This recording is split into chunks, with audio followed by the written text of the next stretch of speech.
All right. Hi, guys. I want to talk about evaluating a website. So, being a critical thinker and making sure that the websites you're using are appropriate and valid websites for the purposes of your assignment. And one of the things we hear about often, less so these days, it used to be a common thing to hear that you should not use Wikipedia as a source of information.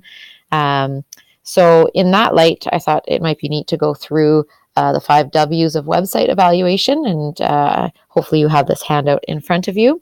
And we're going to look at the Wikipedia page for our school, Ridgemont High School. So under the Who section, we should think about who wrote the page and are they an expert. So I'm going to click up here on View History for Ridgemont High School. And here we can see all the people that have contributed to this page. Now, the problem with that is that a lot of them are usernames, so we don't really know who they are. Although, if you'll notice here, this is me, Ms. Wheeler, and hopefully as a teacher of the school, I might be considered an expert. However, some of the people to have edited the page since me, being usernames, there's not necessarily a way for us to check their credibility and whether or not they are an expert. So next is a biography of the author included. Actually, if we click on back over, I'm not sure what we see if we open up about a user. Let's take the latest user, see what we can see about them when we click on their username. All right, so it tells us this user is a Wikipedian in Canada, comes from the city of Toronto, a member of Wiki Project. Yeah, not much though about the person. Here we go. I'm just one of 1,000 geeks. All right. So for some of the people on here, they might actually be have enough of a bio if they've decided to upload one. So that's good that there's a little bit of information about that person. I'm assuming that bio is self-written, so you take that with a grain of salt. And how can I find out more about the author? Well, if you know enough about the person's name, in this case, I don't think we have a full name anywhere. But we could take the username and find out if it's in use anywhere else. So I could do a search for that username, and that might lead me to other places. So for example, this might be that person's Instagram account. And for what it's worth, we could check what information that might give me. All right. So back over to our Ridgemont page. Next, we come up with what. What does the author say is the purpose of the site? I'm not sure that the author says it here, but in general, Wikipedia tends to be, looks to me like it's about just providing some basic information. What else might the author have in mind for the site?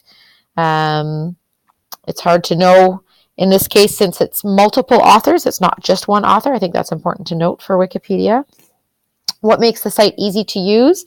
I definitely notice a lot of links. So when I'm on this website and I'm seeing information on this website, it is easy to go and read about the other topics that are related. So if I want to read about Laurentian High School here, I can click that open. So I definitely like that. Definitely easy to get sort of a quick overview of some of the basic stats in the box on the right here. And as well, at the bottom, there are often links to the references and other related topics that might help me in my research. So that's one of the reasons I might like to use Wikipedia.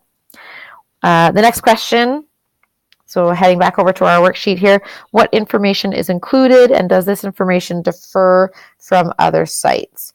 I won't take too long to read through the whole thing with you, but you'd want to read through, have a look at what, I know when I made an edit, you saw my name in the edit list back there, there was something I disagreed with, and as somebody who's known at the school, so for example, I might look here, so the office administrator is listed as Jeanette Roche.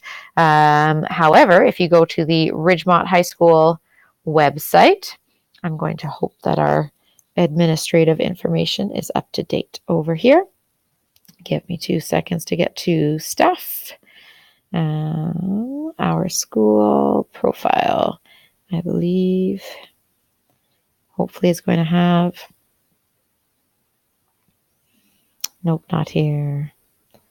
Maybe staff.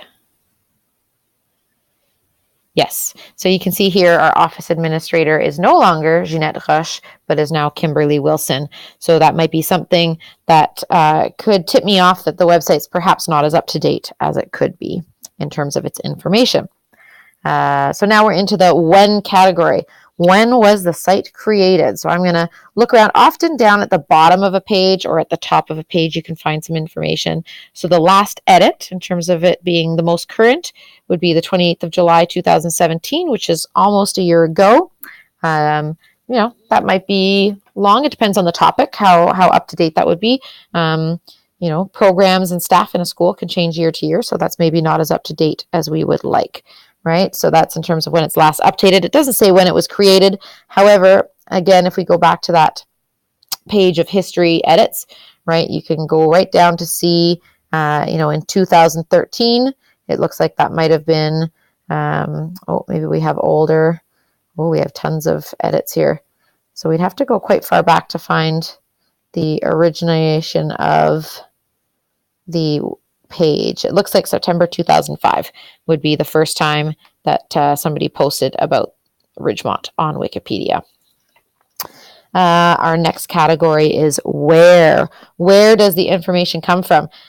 So here we've got a few external links like the school website. We've got the OCDSB website, which is our school board. Ridgemont newspaper. I didn't even know that existed. I'll have to open that for later. We have some notes, references. So within the document, footnotes here within the site might tell us where we can find more information about what's posted. And references up here. So this section down here is really the where, right? Where does the information come from? Where can I look for more information, right?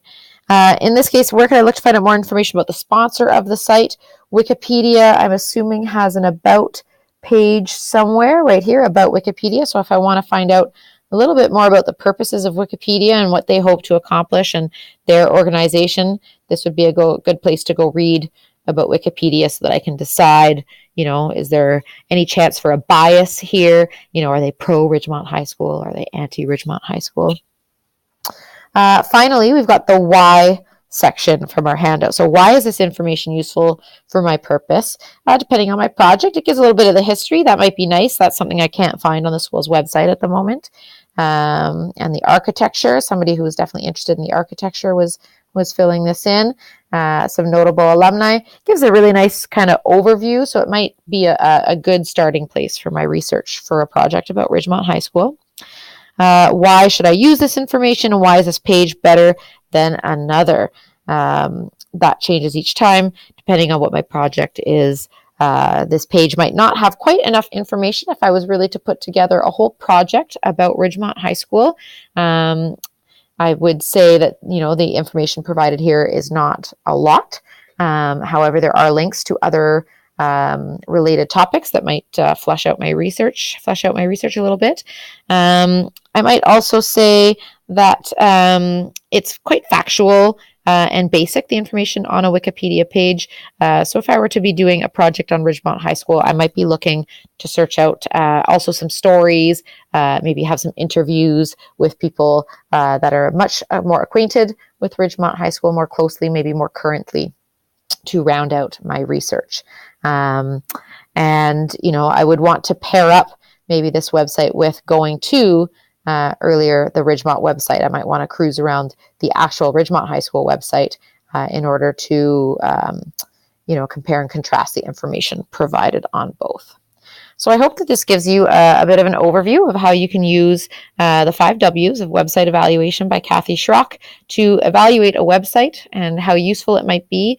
I would say that, Wikipedia serves as a great starting point. It's a great way to find links to other content that might help you in your research. Often you can get down here to the notes and click down in the references and in the notes to find the primary sources. So it used to be said that, the problem with Wikipedia was that it was not a primary source. So perhaps by clicking on these primary sources, you can eliminate that issue. And often, because it's a group edited, the mistakes don't stay up for very long because they get edited out by other users. So not a bad source overall, really.